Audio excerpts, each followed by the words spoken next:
Olá!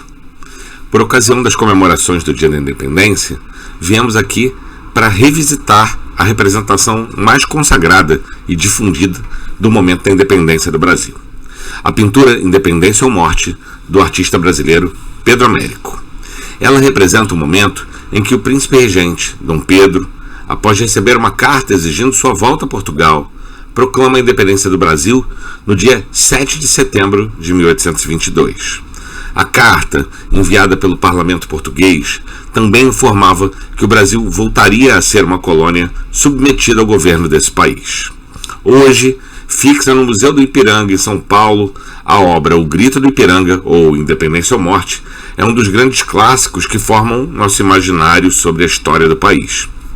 A obra tem grandes proporções, 4,15 m por 7,60 m, e foi encomendada em 1886, momento em que a monarquia encontrava-se politicamente muito enfraquecida, e foi exposta pela primeira vez em abril de 1888 na Academia de Artes de Florença.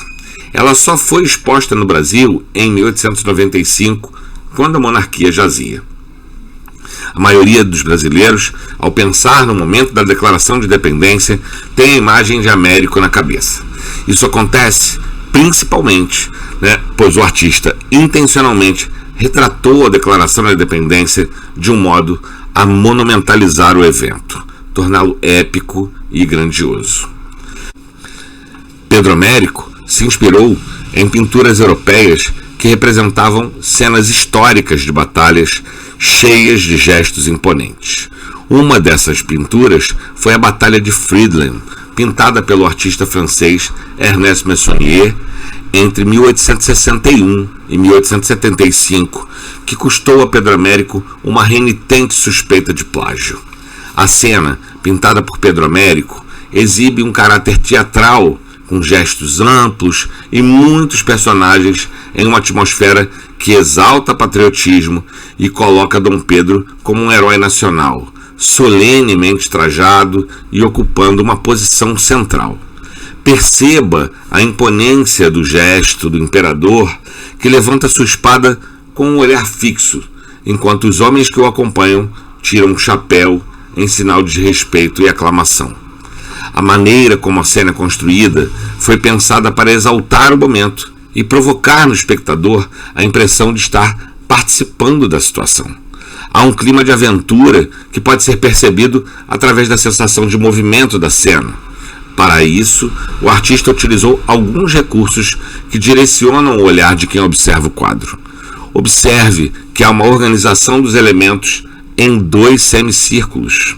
Um que orienta o olhar para a direita e para cima, seguindo a linha da cavalaria, e o outro que segue um caminho para baixo e para a esquerda na estrada de terra.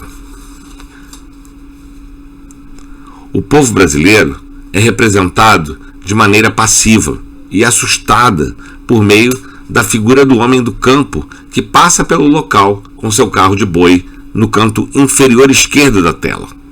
Apesar das várias visitas de Pedro Américo ao local do ocorrido, dos estudos de campo, da investigação sobre os documentos históricos e vestimentas imperiais, a obra retrata um evento ocorrido 66 anos antes de sua pintura, de maneira bem diferente do real.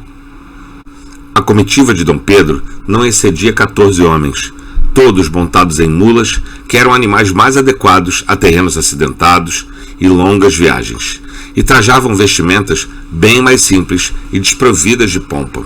É corrente entre os especialistas afirmarem que o grito não houve e que Dom Pedro, no momento em que recebeu as cartas da corte, enfrentava fortes dores resultantes da longa viagem e de um severo desarranjo intestinal. A versão de Pedro Américo para o movimento de independência apaga toda a luta popular contra Portugal e acentua a narrativa errônea de que a independência foi iniciativa única e heróica do filho do rei de Portugal, consumada com um acordo de paz negociado.